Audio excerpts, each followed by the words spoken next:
নমস্কার বন্ধুরা, আপনাদের সবাইকে স্বাগত জানাই আমাদের ইউটিউব চ্যানেল মিশন জেটিইটিতে। এখানে আমরা ঝাড়খণ্ড টিচার এলিজিবিলিটি টেস্ট অর্থাৎ জেটিইটি ২০২৬-এর প্রস্তুতিকে বেশ সহজ আর কার্যকরী করে তুলি। একদম ঠিক। আর আজকে আমাদের টপিকটা কিন্তু জেটিইটি পরীক্ষার জন্য ভীষণ গুরুত্বপূর্ণ। এখান থেকে পরীক্ষায় বারবার প্রশ্ন আসে। হ্যাঁ, তাই তো। যদি আপনারা জেটিইটিতে সফলতা পেতে চান, তবে এই টপিকটি খুব মনোযোগ দিয়ে বোঝা জরুরি।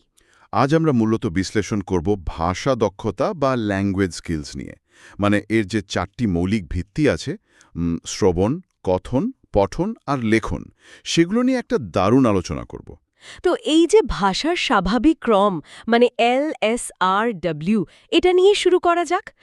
বলা হয় যে একটা শিশু তার চারপাশের শব্দ ঠিক যেন একটা স্পঞ্জের মতো শুষে নেয়। হ্যাঁ, স্পঞ্জের উপমাটা বেশ ভালো। প্রথমে সে চারপাশের শব্দ শুনে শ্রবণ করে, তারপর সেটা নিংড়ে প্রকাশ করে, যাকে আমরা কথন বলি। কিন্তু এটা কি একটু বেশি নিষ্ক্রিয় শোনায় না? ঠিক, এই জায়গাটাই বুঝতে হবে। শ্রবণ কিন্তু কোনো প্যাসিভ বা নিষ্ক্রিয় প্রক্রিয়া নয়, এটা একটা সক্রিয় গ্রহণমূলক দক্ষতা। ও আচ্ছা, মস্তিষ্ক কি শব্দগুলো শোনার সাথে সাথে কোনো প্যাটার্ন খোঁজার কাজ করতে থাকে? একদম ঠিক ধরেছেন।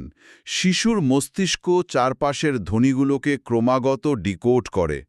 এই ইনপুটগুলো মস্তিষ্কে স্নায়বিক পথ তৈরি না করলে ভোকাল কর্ড বুঝতেই পারে না তাকে কি উচ্চারণ করতে হবে। তার শ্রবণের মাধ্যমে মস্তিষ্কে একটা ডেটাবেস তৈরি হয়, তাই তো? হ্যাঁ, আর এই জন্যই প্রিভিয়াস ইয়ার কোয়েশ্চেন PYQ ঘাটলে দেখবেন ভাষার প্রথম দক্ষতা হিসাবে সবসময় শ্রবণকেই চিহ্নিত করা হয়, এবং শ্রবণের ঠিক পরেই আসে কথন। কথনটা তাহলে প্রথম আউটপুট, কিন্তু লেখার চেয়ে কথা বলাটা অনেক বেশি স্বতঃস্ফূর্ত মনে হয়। কারণ কথন হল যোগাযোগের প্রধান মাধ্যম।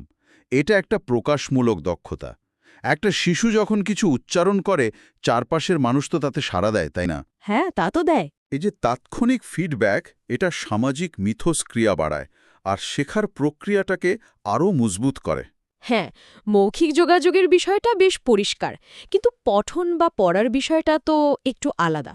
বিশেষ করে নীরব পঠনের মূল উদ্দেশ্যটা আসলে কি?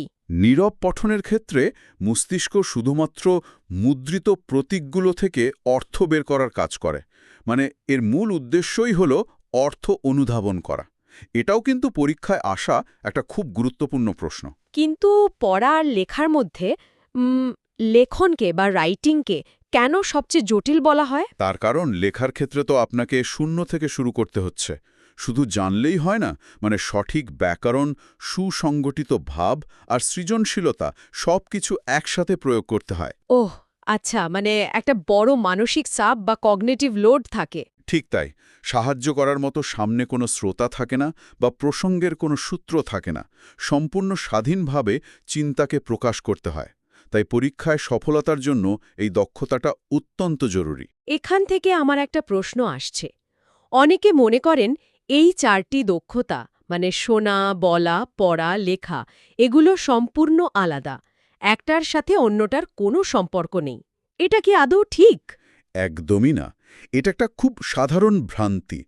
আধুনিক শিক্ষায় প্যাডাগজিতে সমন্বিত দক্ষতা বা ইন্টিগ্রেটেড অ্যাপ্রোচ অত্যন্ত গুরুত্বপূর্ণ। দক্ষতাগুলো একে অপরের উপর নির্ভরশীল। পুরোপুরি। উদাহরণস্বরূপ ধরুন, ক্লাসে লেকচার শোনার সময় নোট নেওয়া। এখানে শোনা, অর্থ বোঝা আর লেখা একই সাথে চলছে। আচ্ছা, যেমন ধরুন গল্প শুনে বলা বা পড়ে লেখা, এরকম কিছু? হ্যাঁ, একদম পারফেক্ট উদাহরণ। তাই এখানে শিক্ষকের ভূমিকা হবে পুরোপুরি শিক্ষার্থী কেন্দ্রিক। শুধু আলাদাভাবে পড়ানো বা লেখানো নয়, শিক্ষককে বাস্তব উদাহরণ ব্যবহার করতে হবে, তাই তো? ঠিক। 4 প্রকার দক্ষতাকেই সমান গুরুত্ব দিয়ে কার্যভিত্তিক বা অ্যাক্টিভিটি বেসড শিক্ষা প্রদান করতে হবে। ক্লাসরুমের পরিবেশটা এমন হতে হবে যেখানে এগুলো মিলেমিশে যায়। এটা সত্যিই খুব সুন্দর একটা পয়েন্ট। তো আজ আমরা দেখলাম শিশুর স্বাভাবিক ভাষা শেখার ক্রম শ্রবণ থেকে শুরু হয়ে এক লেখনে শেষ হয়। তো বন্ধুরা, যদি আপনাদের এই আলোচনাটি ভালো লাগে, তবে চ্যানেলটি সাবস্ক্রাইব করুন আর ভিডিওটি অবশ্যই শেয়ার করুন। দেখা হচ্ছে পরবর্তী গুরুত্বপূর্ণ টপিক নিয়ে।